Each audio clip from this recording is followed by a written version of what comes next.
Well, good afternoon. My name is Brad Sheaves, Vice President for Development and External Affairs, and we are extremely pleased to be able to welcome all of you to this announcement and introduction of our new athletics director here at SMU. And Dr. Turner will be making that introduction in just a few minutes. Before we start, a couple of introductions I would like to make and welcomes. First, a member of our trustee athletics committee, a member of our trustees, Brad Brookshire. Brad, would you please stand? We might recognize you. Paul Rogers, a member of the faculty, our faculty representative, and was a part of this process, along with Matt Wilson. Paul, are you here? Let's welcome Paul. We're also very grateful to have many members of our athletics council, faculty members and staff, our coaches. Many of our coaches are here today. Some are traveling. And members of the Mustang Club, represented by Blake Cecil, who's our current chair. Blake and Chuck Hickson, I think, from the Lettermans are here. Would you please stand and be recognized or wave wherever you are? Yeah, there we go. So it is my privilege to bring to the microphone the 10th president of SMU, Dr. R. Gerald Turner. Thank you, Brad, and we do appreciate all of you being with us on a July afternoon. I know that many of the university community are either traveling, on vacation, or in class, or various other activities, so we're very pleased to see so many of you here. When the process began in April, before we employed Jed Hughes from Korn Ferry to be our executive consultant, I checked around to a number of places and individuals that I knew that knew a lot of athletic directors and people in intercollegiate athletics. And it's really interesting that the very first name I had submitted to me by somebody who knows many, many, many athletic directors was Rick Hart. Then I called two commissioners and asked them to send me a list of anywhere from 2 to 3 or 4 individuals, and on both of those lists was Rick Hart. Then we had Brad Sheaves make a couple of calls to individuals that he knew around, and the one that he had told me he was going to call came back with only one name, and that name was Rick Hart. And then we hired Jed Hughes, and he had him on his list. And so as a part of all this, there were dozens of individuals nominated. Our consultant went through the list and basically called out the names to about 30-something and then presented those. And out of that group came a sub-list, and then either through airport interviews with a number of individuals or other interviews with smaller select groups, we interviewed 8 individuals. And so out of that, those 8 interviews then, it was the consensus that we wanted Rick Hart to come to campus and to have an opportunity to meet a number of people and have him and his family visit with us. And speaking of family, I'd like to introduce them here. Gail, they're sitting by Gail.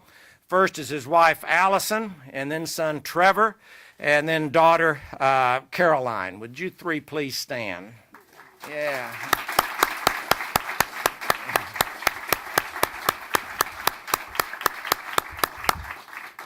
Rising 7th grader and 3rd grader, and Trevor's got the right cap on already. So we appreciate very much their being here. I think most of you know, you've seen in the statements and releases the basic background that Rick Hart has. He is a Chapel Hill graduate in 1994, and then he worked there for a while, and then at East Carolina, our Conference USA colleague, and then went to the University of Oklahoma in 1999 and quickly moved up to a senior associate AD in charge of marketing, advertising, fundraising, all of the external affairs of the University of Oklahoma. And then moved on to UT Chattanooga, where he's been the AD then since 2006. I think most of you also know that he has an unusual pedigree, and that I don't know of any other person who has 3 generations of athletic administrators in his family, with his granddad having been an AD and also commissioner of the Southern Conference, which UT Chattanooga is now in, and his dad, Dave Hart, who's the AD at the University of Tennessee, Knoxville, and I first met him when he was at Florida State. And so as a result, if there's anybody who had it in their blood to be in athletics administration, it would be Rick Hart. I think all of you have seen the statements of the incredible progress that Chattanooga made, that the various problems that existed there, and that he basically turned those around and helped develop a very successful program. We have absolutely no doubt that he'll be a great addition to the SMU family, and that their family will also be great additions to SMU and the Park Cities and Greater Dallas. And so without further ado, Rick Hart, Athletic Director of SMU.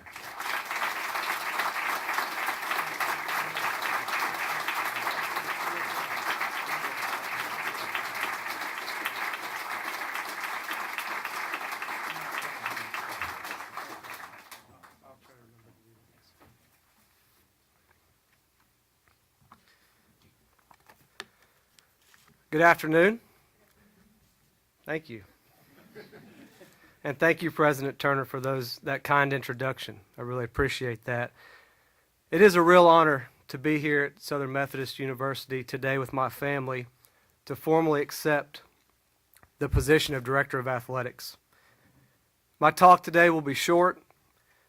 I want to share with you a brief personal introduction, including 3 simple but powerful messages that have served and will continue to serve as my focal points in the days to come.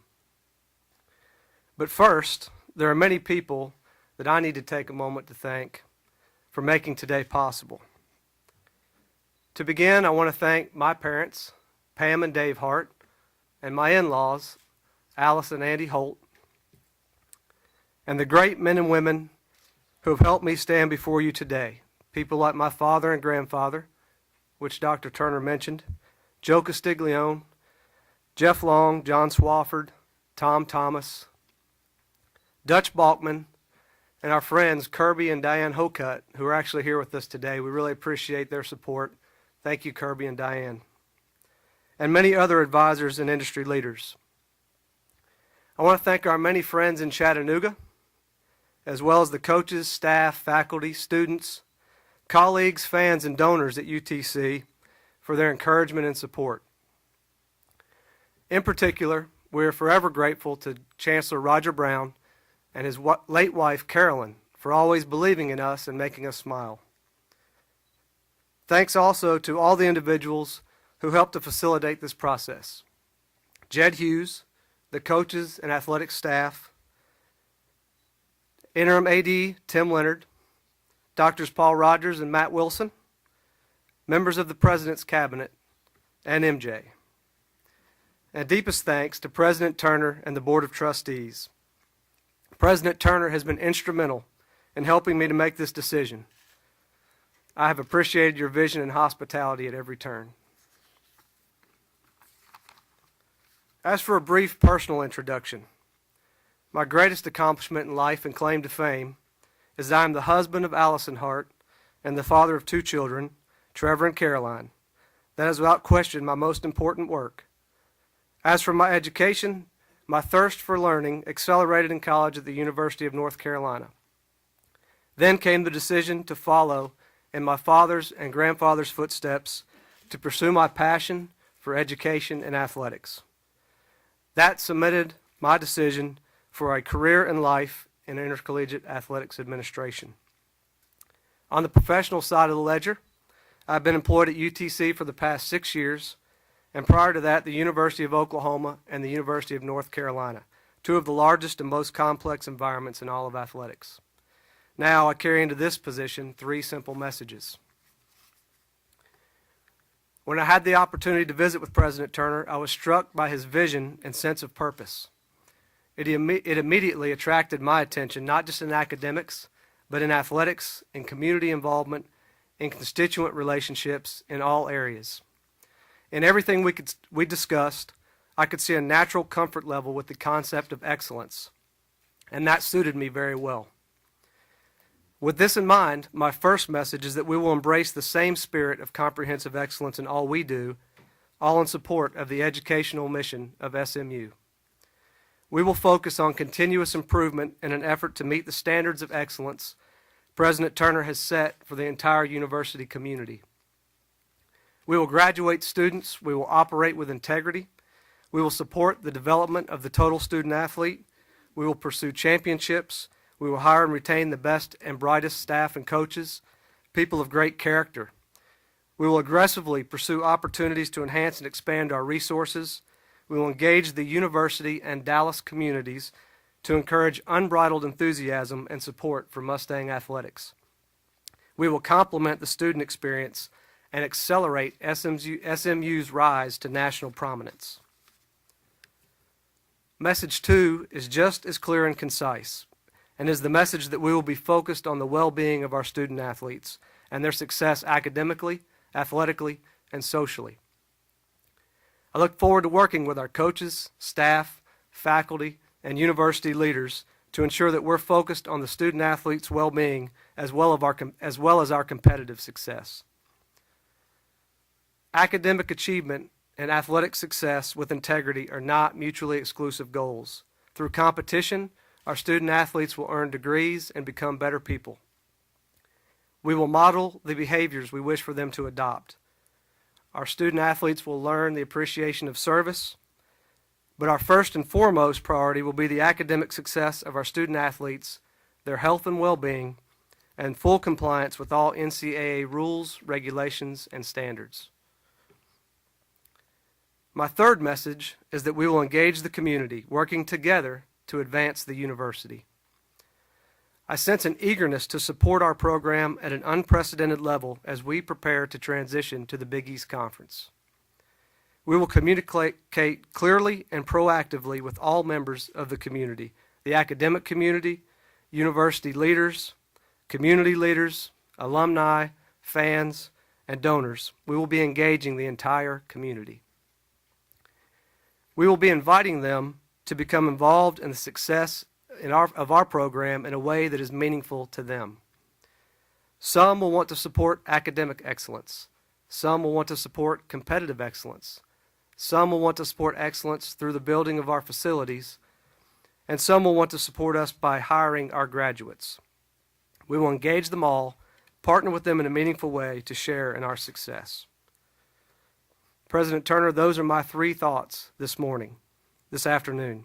We will embrace comprehensive excellence in athletics as you have done in guiding the entire university community.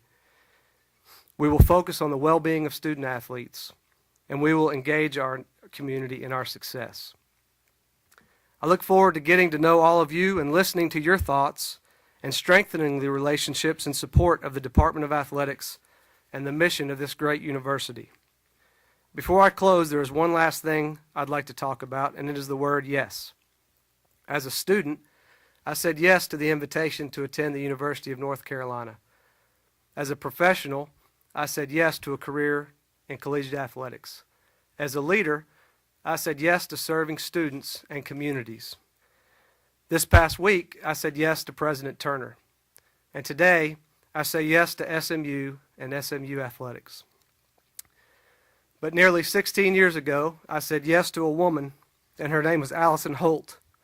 But since we married, it has been Allison Hart. She only had to change 2 letters in her last name. This is the most important person in my life, and we said yes to each other. Together, we have said yes to bringing our 2 children into your community and making it our own. In closing, thank you again to President Turner and the Board of Trustees for this tremendous opportunity. We look forward to partnering with the university and the Dallas community to establish Mustang Athletics as a model program and accelerate SMU's rise to national prominence. It is a pleasure to be with you here today, and I cannot wait to get to work. Pony up.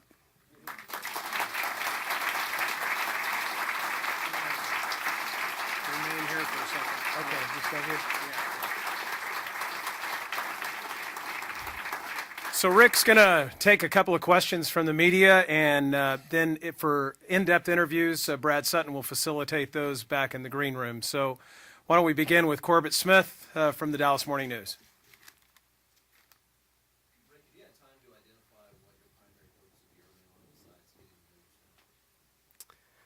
Yeah, Corbett, I think that early on we'll try to identify areas of immediate need that present us with risk or opportunity and address those. Beyond that, I anticipate taking the first 90 to 100 days to really learn more about the institution, my staff, the community, listen, and do a greater assessment before we begin to embark on major changes.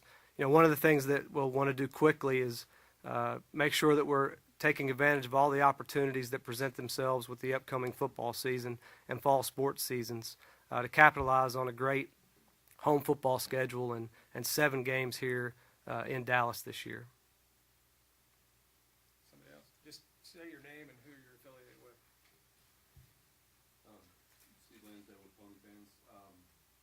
You hear coaches talk about the advantage of having a parent who was a coach or a player who had a parent who played that position. How does having a father and granddad who were athletic directors affect your career path, and how will it impact your position here at SMU?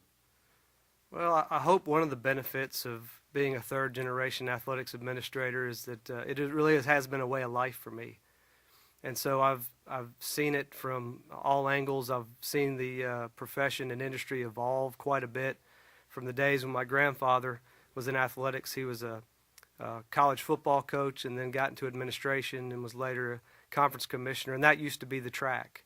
And certainly that's not to suggest that you can't do that any longer, but it's become much more complex, much more business-oriented. And so it's evolved a lot, but I've been able to witness that evolution firsthand. I think the other thing that benefits is, I have not only my contacts in the industry and direct experiences, but also it's not unusual for me to reach out to some of my father's or grandfather's contacts throughout the industry to get, multiple perspectives or to try and learn something that maybe I can't access directly through my own experiences. So I think those are some of the ways that it can benefit both myself and the department. Stephen Hawkins with the AP. Can you just talk about taking over the program in a state of transition, obviously an exciting transition to the Big East, and talk about what your expectation is for that and taking over now to prepare for that? It's a tremendous opportunity. You only get to do this once, Stephen. So, it's exciting. And again, I think I mentioned in my remarks, I sense from the community that there's a willingness to support this program and an eagerness to support this program at levels that have been unprecedented, in part because of that excitement as we transition into the Big East Conference. So I think it's important that as a staff and as coaches, again, we're communicating so that we can take advantage of what those opportunities are and be proactive about how we approach that transition. Another question? You want to do a follow-up? Go ahead. What are the initial challenges you anticipate moving from an FCS school to an FBS school? I don't know that I anticipate any challenges specifically to that part of the transition. I got a lot of questions the other direction when I transitioned from Oklahoma to Chattanooga, so I understand that it's natural to ask that. But I think the scale and scope may be different, but there are a lot of similarities when you're an athletics director at the Division I level, regardless of which subdivision it is within football. So the bigger challenges, I think, are for me personally, relocating my family. I think the conversation we had with the kids the other night was probably the toughest thing I've done in my life. So, you get through that, you feel like you could take on anything. I'm not sure what else could be presented to me that would equal that challenge, but we're excited, and I very much look forward to coming to Dallas, learning more about SMU and ways I can help us, again, use athletics to advance the entire university. Let's thank Rick Hart. All right. Thank you.